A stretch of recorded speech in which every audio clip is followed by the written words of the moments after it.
Krishnamurti đã nói rằng bạn không thể đạt đến trạng thái thiền định khi môi trường sống của bạn không ở trong trật tự hoàn hảo. Tất nhiên, điều này còn gây tranh cãi, đặc biệt nếu bạn đọc tác phẩm của phái Khắc Kỷ suy tưởng. Trong đó, Marcus Aurelius tuyên bố rằng chúng ta có thể nương tựa vào tâm trí của mình, bất kể hoàn cảnh bên ngoài như thế nào. Tuy nhiên, bác sĩ tâm thần Các Dung lại khẳng định rằng môi trường sống của chúng ta là một phần trải nghiệm chủ quan của chính chúng ta. Nếu vậy, việc giữ cho môi trường của chúng ta sạch sẽ là điều kiện cần để đạt được một tâm trí bình thản. Chính bản thân quá trình dọn dẹp cũng có thể được coi là một hình thức thiền định đầy kỳ diệu. Khi bạn thiền, bạn giải phóng tâm trí của bạn. Bằng cách quan sát những suy nghĩ của bạn trôi qua như những đám mây trên bầu trời mà không dính mắc vào chúng, thì những kiểu suy nghĩ thái quá như những lo lắng và trầm tư sẽ tan biến. Thiền là một thực hành được kết hợp trong nhiều tôn giáo. Tuy nhiên, không cần thiết phải có tôn giáo để chúng ta có thể gặt hái được những lợi ích của nó. Bây giờ, làm thế nào chúng ta có thể áp dụng thiền vào việc dọn dẹp? Tôi nghĩ chúng ta có thể đều đồng ý rằng một tâm trí bình yên là một tâm trí hạnh phúc. Nhưng tâm trí hoạt động trong một môi trường mà xét một cách khách quan đó không phải là tâm trí. Tâm trí được lưu trữ bởi cơ thể, và cơ thể di chuyển trong một môi trường như nhà ở, phòng ký túc xá, nơi làm việc, và rất có thể nó đi cùng với các cơ thể và tâm trí khác, có thể là bạn bè, người thân, đồng nghiệp của chúng ta, vân vân. Nếu xem không gian sống của mình như một phần mở rộng của chính chúng ta, thì chúng ta có thể kết luận rằng việc giữ cho môi trường sạch sẽ góp phần mang lại cho chúng ta cảm giác bình an nội tâm. Ý tưởng cho rằng một số khía cạnh trong môi trường sống trở thành một phần của trải nghiệm chủ quan về bản thân chúng ta được đề xuất bởi bác sĩ tâm thần Các Dung. Đó là lý do tại sao cách tổ chức, sắp xếp môi trường của chúng ta có ảnh hưởng trực tiếp đến sức khỏe hay hạnh phúc của chúng ta. Nhiều người, bao gồm cả tôi trong quá khứ, có xu hướng đánh giá thấp những tác động tâm lý và thể chất của môi trường sống của chúng ta. Một nghiên cứu từ Đại học Indiana, Mỹ chỉ ra rằng những người có nhà cửa sạch sẽ khỏe mạnh hơn những người có nhà cửa bừa bộn. Một nghiên cứu được công bố trên tạp chí khoa học Personal and Social Psychology Bulletin cho biết không gian sống bừa bộn có nhiều khả năng dẫn đến trầm cảm, mệt mỏi và nồng độ hormone căng thẳng cortisol cao hơn. Một nghiên cứu khác từ Đại học Princeton, Mỹ cho thấy không gian sống lộn xộn khiến bạn khó tập trung và khó hoàn thành công việc hiệu quả. Ngoài ra, một môi trường sạch sẽ là nền tảng của mọi tôn giáo và thực hành tâm linh.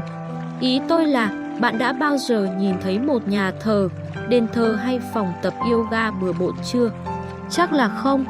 Nói một cách đơn giản, nếu bạn muốn khỏe mạnh và hạnh phúc, hãy dọn dẹp phòng của bạn. Giống như việc ngồi thiền là một bài tập để dọn dẹp tâm trí, hành động dọn dẹp là một bài tập dọn dẹp không gian sống của bạn. Khi bạn dọn dẹp, bạn tạo ra trật tự từ sự hỗn loạn. Đối với nhiều người, dọn dẹp nhà cửa có lẽ là điều ít được mong muốn nhất sau một ngày dài căng thẳng. Nói chung, việc dọn dẹp bị mang tiếng xấu. Và nhiều người khi kiếm đủ tiền sẽ trả tiền cho người khác để làm điều đó, bởi vì nó được coi là một nhiệm vụ khủng khiếp, không xứng đáng với thời gian và sức lực quý báu của bạn. Tuy nhiên, hành động dọn dẹp có thể là một khoảnh khắc thiền định tuyệt vời. Trong đó bạn không chỉ sắp xếp lại không gian sống của mình mà còn thể hiện lòng biết ơn đối với tài sản vật chất của mình và trải nghiệm khoảnh khắc hiện tại nếu được thực hiện đúng cách. Thiền sư Thích Nhất Hạnh đã từng viết một đoạn văn về việc rửa bát đĩa có thể làm dịu tâm trí như thế nào. Theo tinh thần của kinh Quán Niệm thì trong khi rửa bát mình chỉ nên rửa bát mà thôi, có nghĩa là khi rửa bát mình có ý thức được rằng sự kiện chính mình đang rửa bát. Mới nghe qua thì thấy buồn cười.